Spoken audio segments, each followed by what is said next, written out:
যুক্তরাজ্যের tower হ্যামলেটসের councillor কবির হোসেইনের সাথে মতবিনিময় করেছেন বিয়ানীবাজার উপজেলার প্যানেল চেয়ারম্যান ও ইউপি সদস্য ফোরামের নেতৃবৃন্দ। বুধবার দুপুরে পৌর শহরের একটি অভিজাত রেস্তোরাঁয় আয়োজিত মতবিনিময় সভায় প্রধান অতিথি ছিলেন যুক্তরাজ্যের টাওয়ার হ্যামলেটসের কাউন্সিলর কবির হোসেইন। প্যানেল চেয়ারম্যান ফোরামের সভাপতি অলিউর রহমান শাবলুর সভাপতিত্বে এবং সাধারণ সম্পাদক জসিমউদ্দিনের সঞ্চালনায় বিশেষ অতিথি ছিলেন ইসলামী ব্যাংক বিয়ানীবাজার শাখা ব্যবস্থাপক শাহ আলম, প্রভাষক আব্দুস সামাদ আজাদ, বিয়ানীবাজার প্রেস ক্লাবের সভাপতি আহমেদ ফয়সাল, বিয়ানীবাজার জামিয়া ইসলামিয়া উচ্চ বিদ্যালয়ের অধ্যক্ষ মোহাম্মদ রুকনউদ্দিন, মাথিউরা ইউনিয়নের ভারপ্রাপ্ত চেয়ারম্যান আলতাফ হোসেন সহ আরও অনেকে। একাগ্রতা থাকলে যে কোনো অবস্থান থেকে প্রতিভা বিকশিত করা সম্ভব জানিয়ে প্রধান অতিথির বক্তব্যে কাউন্সিলর কবির হোসেইন বলেন, পরিবার থেকে সুশিক্ষা অর্জনের মাধ্যমে প্রতিভা বিকশিত হয়। তো মানুষ যখন বলবে না আমি অলিউর রহমান ভাইকে এই পর্যায়ে দেখতে চাই, জসিম ভাইকে এই পর্যায়ে দেখতে চাই, তখন তো কার সাধ্য নেই আপনাকে থামানো, এবং এটা মানুষের কাছ থেকে চলে আসতে হবে। তো আমার আশা, যদি আমার কোনো সুযোগ হয় কোনোদিন, আপনাদের পাওয়ারকে বাড়াইতে হবে, আপনাদের কথা অফিসার শুনতে হবে এরকম। কারণ আপনারা যারা সাধারণ জনগণের কাজ করেন, তাদের যদি পাওয়ার না থাকে, একটা ধরুন আমাদের দেখলাম রাস্তাঘাটে আসতে আমার শিলপাড়া থেকে আসতে 3 বার পড়তে হয়। এই রাস্তাঘাট আমাদের এখানে এরকম সমস্যা নেই। যদি কোনো সমস্যা হয় সাথে সাথে আমরা রিপোর্ট করি।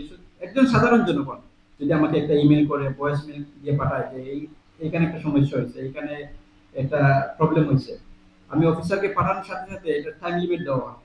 অফিসার এটার সাথে সাথে অ্যাকশনে নিতে হবে এবং এটা রিপোর্ট করতে হবে আমাকে, যেটা আমরা রিপেয়ার করে ফেলছি। এইরকম যদি আমাদের দেশকে করা যায়, তাহলে কোনো জায়গায় দেখুন রাস্তা ভাঙ্গা থাকবে না, কোনো জায়গায় সমস্যা হবে না। তখন মানুষের আপনার প্রতি মানুষের একটা আস্থা তৈরি হবে। সিলেটকে নিয়ে আমরা গর্ব করি, এবং সিলেটের প্রচুর মানুষ কিন্তু ইংল্যান্ডে আছেন। সিলেটের প্রচুর ছেলে মেয়ে ইংল্যান্ডে গেছেন এবং ভালো পর্যায়ে আছেন। আমার যেটা অনুরোধ থাকবে, আমাদের প্যারেন্টস, মা বাবা যারা আছেন, আপনার দায়িত্বশীল যারা আছেন, যারা এখান থেকে যাবে, ওইখানে যদি এডুকেশনের জন্য যান অথবা কাজের জন্য যান, যে কেউ যদি কাজের জন্য যায় তাহলে কাজের মধ্যে ব্যস্ত হতে হবে। যদি কেউ শিক্ষার জন্য যায়, শিক্ষার প্রতি ব্যস্ত হতে হবে। যেমন আমি এখান থেকে গ্রাজুয়েশন শেষ করার পর এখানে আমি অনার্স করছি, বারেট্রো করতেছি। এটা শিক্ষার প্রতি একটা টান আছে।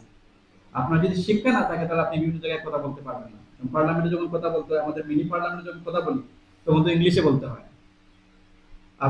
এখন যদি আপনার যে শিক্ষা না থাকে, আপনার বাচ্চাকে যদি উপযুক্ত শিক্ষা না দেন, তাহলে এখানে কিভাবে পলিসি ডিসকাশন করবে, কেউ এসে পার্লামেন্টে যাবে, কেউ এসে মিনিস্টার হবে, কেউ এসে এমপি হবে।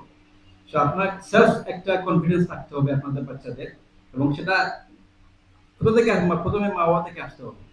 আমার যদি সুযোগ হয়, আমি আপনাদের দাবি দেওয়া তুলে ধরবো। আমি একটা জিনিস কাজ করি, যেমন জুলাই গণঅভ্যুত্থানের পরে প্রথম যে কাউন্সিলর, সেন্ট্রাল গভর্নমেন্ট এবং ফরেন অ্যাফেয়ার্স যে চিঠি লেখা, আমাদের লোকাল গভর্নমেন্টে পার্লামেন্টে মোশন পাস করা একমাত্র কাউন্সিলর ছিলাম আমি, এবং সেটা স্পিকার আমাদের সাইফুদ্দিন খালেদ সাহেব সেটা গ্রহণ করেছেন আমার মোশনটা, যে আমাদের যে এত কিলিং, এই যে জুডিশিয়াল কিলিং এবং বাচ্চাদেরকে মারা হইলো, এটা বিচার হওয়া, এই দাবিটা প্রথমে আমি কাউন্সিলে আমি করেছিলাম।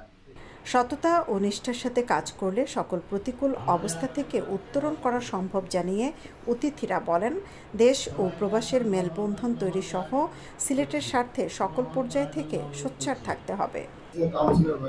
আপনাদের থার্ড এবং ফোর্থ জেনারেশন এখন চলতেছে। আমি ব্যাংকার হিসেবে 2 বছর আছি ইসলাম ব্যাংক বিয়ানীবাজার শাখার দায়িত্বে। বিয়ানীবাজারের অনেক কৃতি সন্তান বিভিন্ন জায়গায় বিভিন্ন ফোরামে আছেন। তারা দেশের জন্য কাজ করেন, বিয়ানীবাজারের জন্য কাজ করেন, এবং তারা দেশ এবং বিয়ানীবাজার দুটার জন্যই গর্ব। এবং এই প্রজন্মের মধ্যে একটা বাধা দেখা যায়। আপনি সবাই জানবেন যে আসলে এই ফোর্থ প্রজন্ম, ফোর্থ জেনারেশনটা তারা যেন একটা গ্যাপে চলে যাচ্ছে, তারা মানে দেশে আসতে চায় না।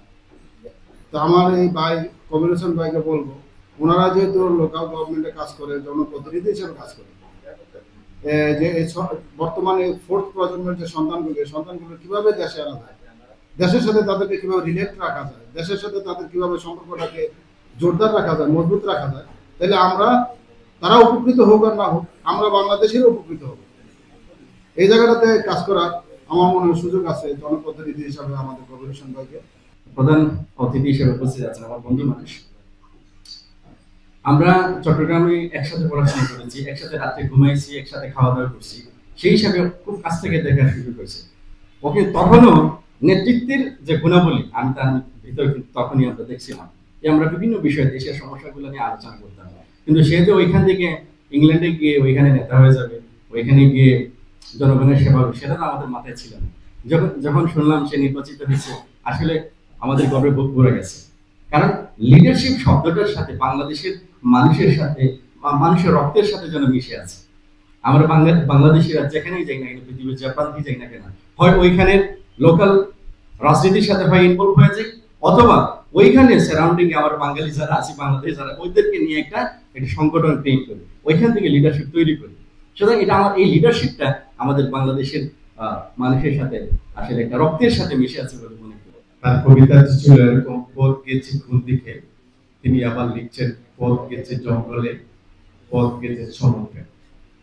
এখন তার মর্মটা হচ্ছে যে যারাই আপনারা জনপ্রতিনিধি আছেন, আপনাদের পথের যেমন কোনো শেষ নেই।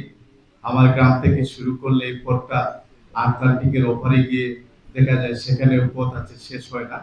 জনপ্রতিনিধিদের মানব সেবাটা কিন্তু শেষ নেই। নির্বাচিত হওয়ার পরে নিজেদের পারিবারিক কাজটা একেবারে করতে পারেন না, তারা অন্যদের পারিবারিক কাজ করে। কারণ পারিবারিক বিদ্রোহ, বিচ্ছেদ এসব দিয়ে তাদের দীর্ঘ একটা সময় বের করতে হয়। একই সাথে চুরি ডাকাতি আছে, গ্রামের জমি জমা নিয়ে দরবার আছে, এই সবগুলোই কিন্তু উনারাই সামাল দেন। পাশাপাশি উপজেলা প্রশাসন এবং পুলিশ প্রশাসনের একটা বড় অংশের কাজ উনারা করতে পারেন। এরপরে রয়েছে তাদের মানব সভা, ইউনিয়ন পরিষদের দায়িত্ব। কিন্তু এর ঠিক বিপরীত অবস্থানে আছেন কবির ভাই, তিনি কিন্তু এত ঝামেলায় পোহাতে হয় না সেখানে।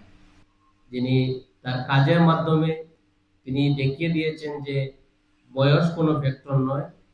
আমরা যদি ইচ্ছা পোষণ করি তাইলে এই প্রজন্মের এবং যে কোনো জায়গায়, যে কোনো পরিবেশে গিয়েও মানব সেবা করা যায়।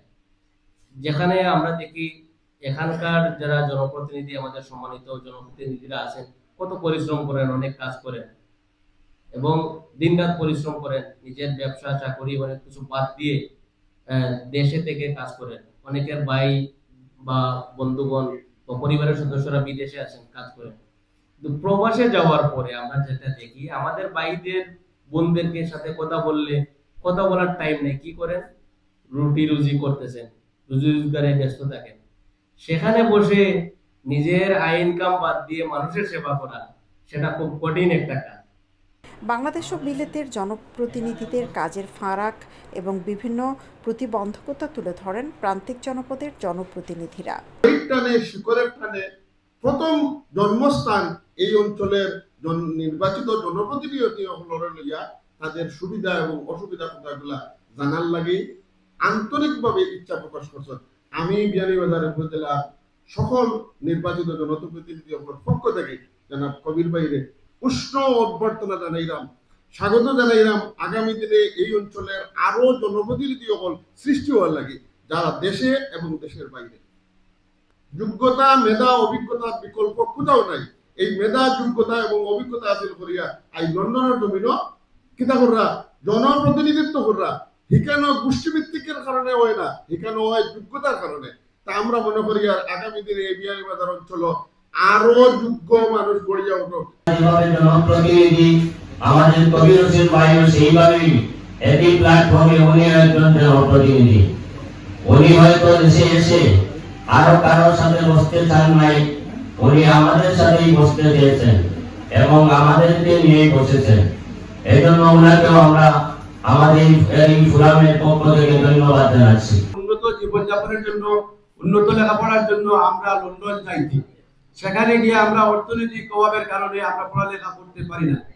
সেখানে যদি আপনারা যারা সিলেটি রয়েছেন, আপনারা কোনো সংগঠন তৈরি করে এই যে স্টুডেন্ট, নবাগত স্টুডেন্ট যারা লন্ডনে গিয়ে থাকেন, তাদেরকে যদি কোনো সাপোর্ট দিয়ে তাদের লেখাপড়ার ধারাবাহিকতায় লেখাপড়া শেষ করার যদি কোনো ধরনের প্রকল্প, কোনো ধরনের ব্যবস্থা আপনারা করে সহযোগিতা করে দিতে পারেন, এমপি মন্ত্রী ওনাদের কাছে তেমন চাওয়া থাকে না, যে পরিমাণ চাওয়া পাওয়া থাকে আমাদের কাছে। আসলে আমাদের অনেক কিছু ইচ্ছা থাকলেও কিন্তু সাধ্যর বাড়ার টাকার কারণে আমরা করতে পারি না। এর জন্য আমি এই প্রোগ্রামের মাধ্যমে আমি আমাদের কাউন্সিলর কবির ভাইকে বলবো, ওনারা যখন ভিন্ন জায়গায় প্রোগ্রাম করবেন এবং আরো বড় বড় জায়গায় কথা বলার সুযোগ থাকবে, ওনারা বলবেন যে আসলে জনগণের সবটাকে যে কোনো জিনিসের সমস্যা হলে আমাদের কাছে আসে শেয়ার করে, এবং আমরা যদি প্রত্যেক জায়গায় আমাদের প্রাপ্য সম্মানটুকু পাই, তাহলে জনগণের প্রাপ্য তার অধিকারটুকু বুঝে পাবে। যে কোনো কাজের জন্য মানুষ আমাদেরকে ডাকে এবং আমরা যাই। আমরা অবশ্যই তাদের জন্য স্বেচ্ছায় আমরা সেই কাজ করে দিই, নিঃস্বার্থভাবে কাজ করি। এখানে আমাদের কিছু নেই, কিন্তু আমাদেরকে মূল্যায়নের ঊর্ধ্বতন কর্তৃপক্ষ যারা আছে তারা যদি একটু সামান্য হলেও মূল্যায়ন করতো, তাহলে আমরা হয়তো নিজেকে অনেক ভালো এবং কিছু সম্মান বোধ করতাম। উনি উন্নত দেশ থেকে এসেছেন, ওনার কাছ থেকে আমরা অনেক পরামর্শ পাবো। আমারও এক ভাই আমেরিকার পেটারসন সিটির কাউন্সিলরের কাজ চিনতে পার প্রফেসর ফরিদুদ্দিন, আমারও ছোট ভাই। কারণ এরাও আমাদের গর্ব, কারণ এরাও বহির্বিশ্বে আমাদের এলাকার প্রতিনিধিত্ব করছে। প্রবাসে নেতৃত্ব দেওয়ার যোগ্যতা অর্জনের মাধ্যমে বিয়ানীবাজারকে বিশ্ববাসীর কাছে তুলে ধরায় প্যানেল চেয়ারম্যান ও সদস্য ফোরামের পক্ষে কবির হোসেনকে স্মারক সম্মাননা প্রদান করা হয়। সৈয়দা আখি হক, এবিটিভি।